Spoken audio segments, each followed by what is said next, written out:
Dia itu takut sama yang lain karena yang lain itu kecil. Sangat aneh, bin ajaib kalau Prabowo sebagai presiden yang katanya menurut undang-undang orang paling besar, kok takut sama Jokowi bekas presiden, takut sama Luhut menterinya, sama Sigit, dan takut sama Kapolrinya. Nah, pada kesempatan ini kalau saya pribadi, Bapak nyalonkan jadi presiden, Pak Prabowo udah nggak tahu 4 kali atau 5 kali, luar biasa ininya, perjuangannya, ambisinya. Ya sudah jadi presiden, bapaknya harusnya jadi presiden yang paling baik yang pernah memimpin Indonesia ini. Berapa? 8 presiden. Jadi harusnya dari perjuangan dia yang 4 atau 5 kali mau jadi presiden, harusnya begitu jadi presiden dia harus lebih baik dari 7 presiden sebelumnya. Muriono, tapi sekarang rakyat harus bersatu cari pengganti yang lebih baik dari Prabowo.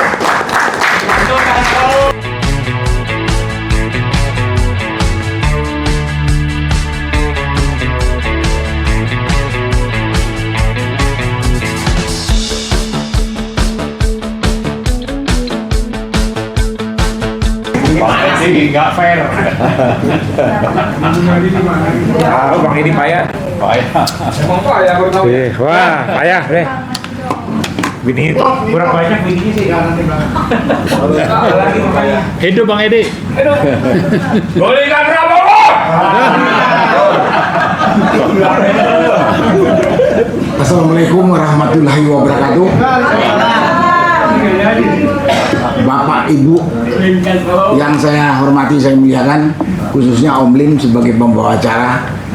Sebenarnya saya udah nggak perlu lagi bicara. Tadi bapak-bapak yang ada di sini, kebetulan dari 3 kelompok ini, FPPT ini paling banyak dari Pak Dwi, Pak Rajasa, Pak Mulyono dan saya. Dan yang lain-lain dari Poros Bandung Jakarta dan dari Petisi 100 udah lengkap. Bisa memberikan gambaran kepada kita semua yang hadir pokoknya mendengarkan betapa amburadul dan carut marutnya kondisi bangsa Indonesia atau negara kesatuan Republik Indonesia saat ini. Sudah jelas kan? Jadi kalau tadi Pak Rajasa mengatakan tak ada cara lain, people power. Tapi kalau Pak Mulyono istilah gerakan rakyat. Dan mungkin ada istilah-istilah lain. Semua itu terjadi karena apa? Karena pemerintah sekarang ini kelihatannya tidak mampu memperbaiki kondisi carut marut ini. Kelihatan Prabowo sudah jadi presiden 1 tahun lebih. Saya melihat Presiden Prabowo ini mungkin seperti katak dalam tempurung gitu. Dia nggak tahu kalau rakyat Indonesia ini jumlahnya hampir 300 juta tersebar dari Sabang sampai Merauke. Tapi yang diperhatikan cuma kelompoknya si Jokowi dan dia kelompok dia saja yang mungkin kalau dihitung-hitung pendukung dia yang dikasih naik pangkat jabatan, dikasih jabatan komisaris, dikasih jabatan menteri, atau mungkin pendukungnya Jokowi dengan termulnya mungkin nggak sampai 1 juta. Berarti hampir 300 juta ini hampir terabaikan. Di mana kita melihatnya?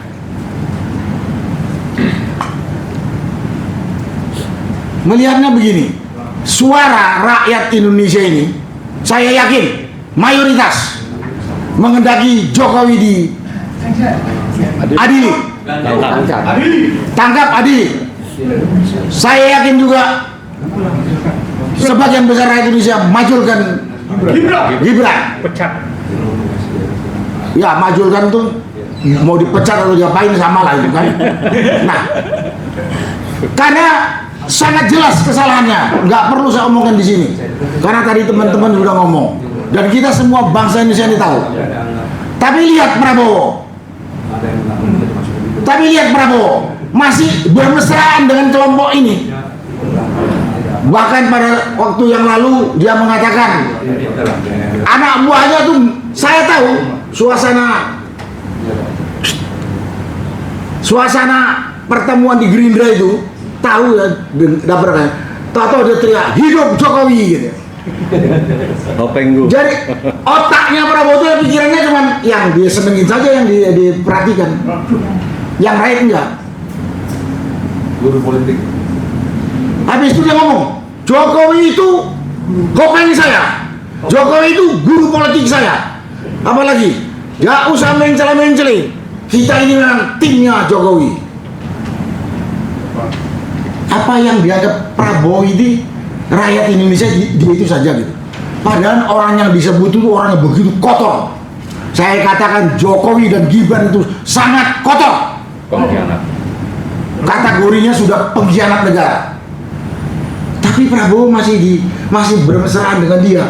Berarti kan dia bukan pemimpin kita itu. Itu cuma pemimpinnya Jokowi.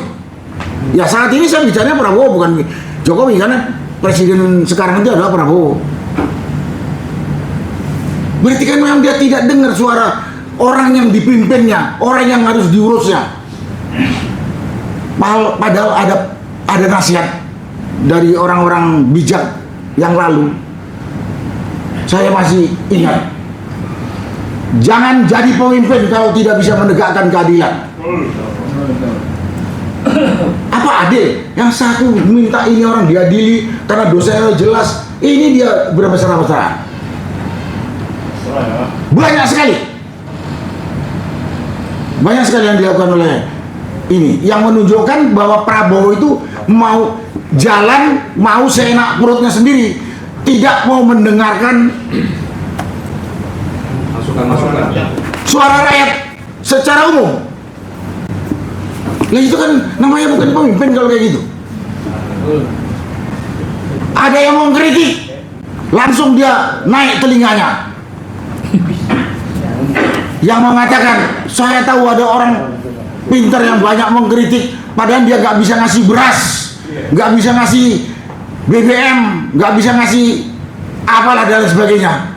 Lo gila Pak? Gila benar. Nah, pikir aja lah. Itu pemimpin kita kayak gitu. Nah, dan lain-lain, apa lagi yang mau saya ceritakan tentang ini? Dan saya tahu pribadi Prabowo ini, waktu masih dinas TNI maupun masih setelah di partai, karena saya juga bekas partainya dia dulu berapa tahun. Keluar saya dari Gerindra.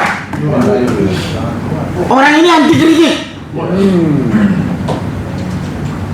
Mimpin orang 300 juta, masa mau jalan versi otaknya sendiri, kan aneh itu kan. Gas. Aneh kan? Gas. Enggak. Berikutnya apa? Berikutnya akan membahayakan kita, bangsa Indonesia yang hampir 300 juta ini.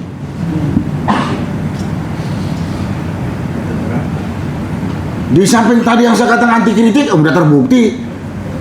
Ya, mengatakan ada yang mengkritik, orang pintar mengkritik. Kalau dibilang ada orang pintar yang mengkritik, main kelompok dia itu orang bodoh semua gitu aja. Yes. Betul. Ya, dia bilang ada orang pintar yang kerjaannya mengkritik, pada dia nggak bisa mengasih ini itu aja. Berarti kelompok dia itu orang bodoh gitu kan. Logikanya kan begitu. Karena gurunya bodoh, Pak. Guru politiknya kan. Jadi dan lain-lain. Dan di partai juga seperti itu. Gitu. Ini negara demokrasi. Dia duduk di situ atas pilihan rakyat. Tentunya dia menjalankan maunya rakyat. Secara umum. Maunya rakyat itu sudah tertulis dalam konstitusi.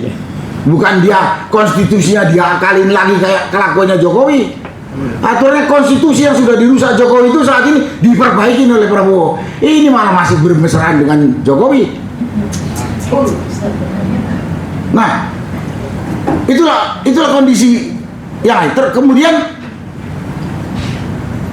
kemudian saya melihat ini dia sudah apakah terkena ini sindrom lupa ingatan, itu saya nggak tahu. Kenapa saya katakan begitu?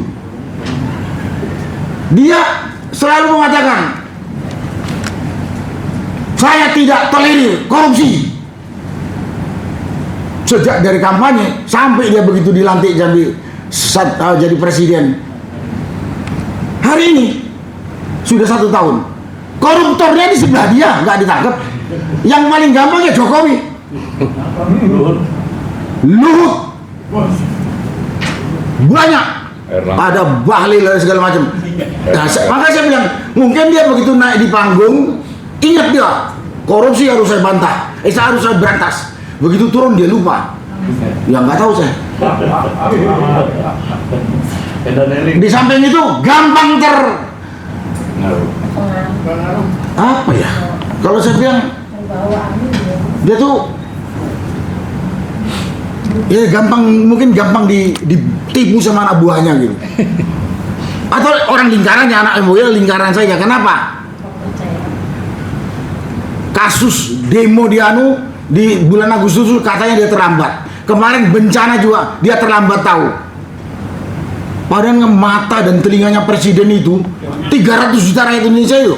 Ya kalau disusun menteri yang 40, kepala badan tetek bengek, kepala daerah berapa ribu itu. Tapi dia terlambat, buntut terlambat rakyat mati. Buntut terlambat rakyat mati. Dia sih nggak mati dia. Tapi ada juga yang aneh. Kayaknya gagah banget kalau di forum ini atau di podium mau disikat semua setan iblis segala macam gitu. Tapi ada 2 perintah dia, atau kalau enggak paling 1 lah yang jelas dilanggar di depan mata, diam saja dia. Di mana kewibawaannya? Oleh Kapolri kebetulan. Oleh Kapolri kemudian. Nah ini kewibawaannya di mana? Kehormatan dia di mana? Harga dirinya di mana gitu? Dan tadi ada bicara ada orang besar, ada orang kecil dan segala macam. Siapa tadi teman saya di sini ngomong ya? Menurut aturan, menurut undang-undang, orang paling besar di Indonesia itu adalah presiden. Tak boleh ada orang lebih besar dari presiden. Dan saat ini presidennya adalah Prabowo. Jadi gak ada alasan dia itu takut sama yang lain, karena yang lain itu kecil. Sangat aneh, bin ajaib kalau Prabowo sebagai presiden yang katanya menurut undang-undang orang paling besar, kok takut sama Jokowi bekas presiden, takut sama Luhut menterinya, Sama Sigit. dan takut sama Kapolrinya. Nah, pada kesempatan ini kalau saya pribadi, Bapak nyalonkan jadi presiden, Pak Prabowo udah gak tahu 4 kali atau 5 kali. Luar biasa ininya, perjuangannya, ambisinya. Ya sudah jadi presiden, bapaknya harusnya jadi presiden yang paling baik yang pernah memimpin Indonesia ini. Berapa? 8 presiden. Jadi harusnya dari perjuangan dia yang 4 atau 5 kali mau jadi presiden, harusnya begitu jadi presiden dia harus lebih baik dari 7 presiden sebelumnya. Tapi sekarang malah dikendalikan oleh presiden sebelumnya. Nah, kenapa saya ngomong begini?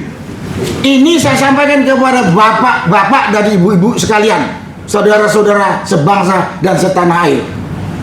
Apakah Prabowo ini masih kita bisa percaya, masih bisa memberikan keyakinan kepada kita, bisa memperbaiki kondisi bangsa yang carut marut ini? Itu yang saya. Kalau memang masih bisa percaya, bapak-bapak masih percaya, oh silakan, saya nggak percaya. Kalau bapak-bapak percaya bahwa yakin Prabowo masih bisa memperbaiki kondisi, ya silakan. Saya sih nggak percaya, saya tidur aja.